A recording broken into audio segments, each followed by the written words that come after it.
दोस्तों, आज मैं आपके सामने एक कहानी लेकर आ रहा हूँ जिसका शीर्षक है आखिरी प्रयास।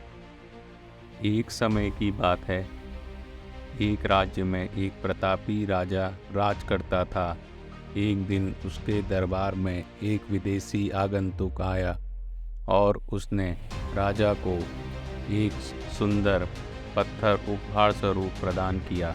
राजा वह पत्थर देख बहुत प्रसन्न हुआ।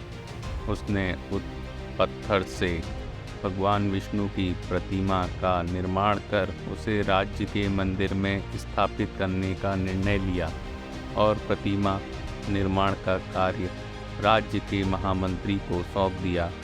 महामंत्री गांव के सर्वश्रेष्ठ मूर्तिकार के पास गया और उससे वह पत्थर देते हुए बोला, महाराज, मंदिर में भगवान विष्णु की प्रतिमा स्थापित करना चाहते हैं।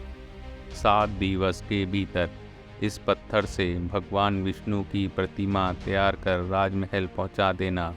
इसके लिए तुम्हें 50 स्वर्ण मुद्राएं दी जाएंगी।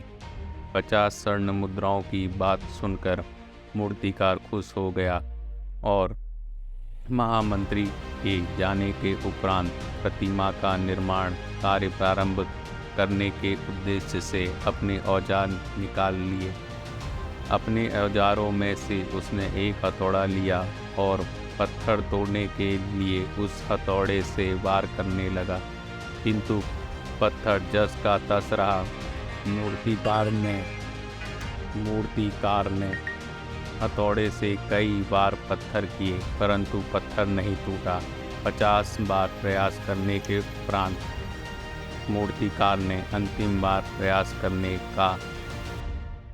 करने के उद्देश्य से हथौड़ा उठाया, किंतु यह सोचकर हथौड़े पर प्रहार करने से पूर्व ही उसने हाथ खींच लिया कि जब 50 बार वार करने से पत्थर नहीं टूटा तो अब क्या टूटेगा।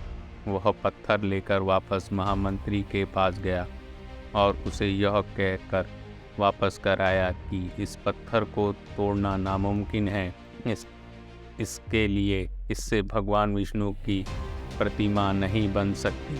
महामंत्री को राजा का आदेश हर स्थिति में पूर्ण करना था, इसलिए उसने भगवान विष्णु की प्रतिमा निर्मित करने का कार्य गांव के एक साधारण से मूर्तिकार को सौंप दिया। पत्थर लेकर मूर्तिकार ने महामंत्री के सामने ही उस पर हथौड़े से वार किया और वह पत्थर एक ही बारी में टूट गया। पत्थर तोड़ने के बाद मूर्तिकार प्रतिमा बनाने में जुट गया। इधर महामंत्री सोचने लगा कि काश पहले मूर्तिकार ने एक अंतिम प्रयास और किया होता तो सफल हो गया होता और 50 मुद्राएं का इनाम का हकदार वही बन जाता। तो दोस्तों, इस कहानी से हमें क्या सीख मिलती है?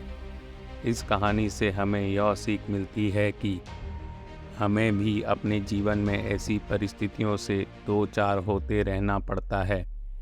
कई बार हम किसी कार्य को करने के पूर्व या किसी समस्या सामने आने पर उसका निवारण करने से पहले ही हमारा आत्मविश्वास डगमगा जाता है और हम प्रयास किए बिना ही हार मान लेते हैं।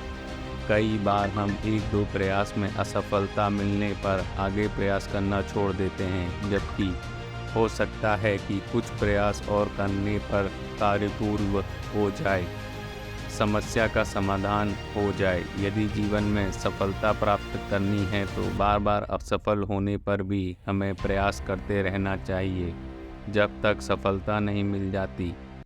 क्या पता प्रयास को करने के पूर्व हम हाथ खींच लें, वही हमारा अंतिम प्रयास हो जाता है और हमें कामयाबी प्राप्त हो जाती है।